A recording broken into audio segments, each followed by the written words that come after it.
कुणाला त्या पक्षात आवडत नसेल तर आमचे दरवाजे खुले. मंत्री प्रताप सरनाईकांचं वक्तव्य.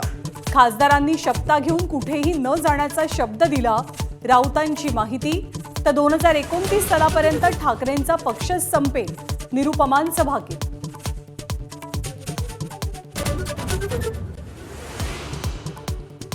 धाराशिव, बीड, लातूर विधान परिषद निवडणुकीच्या मतदानापूर्वी भाजपची सावधखेळी.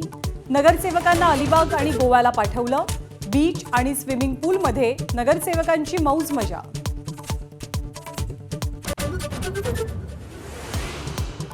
मान्सून कोकण किनारपट्टीवरतीच रेंगाळला. पुणे हवामान विभागाची माहिती. पुढचे 4 ते 5 दिवस पावसाची चिन्ह नाही. समाधानकारक पाऊस झाल्याशिवाय पेरणीची घाई नको. प्रशासनाचं आवाहन. 22 जूनपर्यंत भारतात टेलिग्रामवरती निर्बंध. 21 जूनला होणाऱ्या नीट परीक्षेमुळे सरकारचा मोठा निर्णय. टेलिग्रामवरती मेसेज एडिट करण्याचा पर्याय डिलीट. निर्णयाचं एनटीएकडनं स्वागत. महागाईचा आणखी भडका. पुण्यात सीएनजी पीएनजी महागला.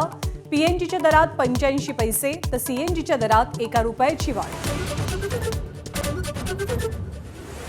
शेड्यूल के मधनं खोकल्याच्या औषधांना वगळलं.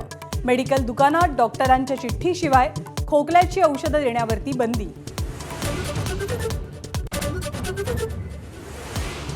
कोल्हापूरच्या नांदणी मठातील माधुरी हत्तीणीच्या परतीचा मार्ग मोकळा. महिन्याभरात माधुरी हत्तीणीला आणण्यासाठी तयारी सुरू. 2 दिवसांपूर्वी वंताराची टीम नांदणीत दाखल.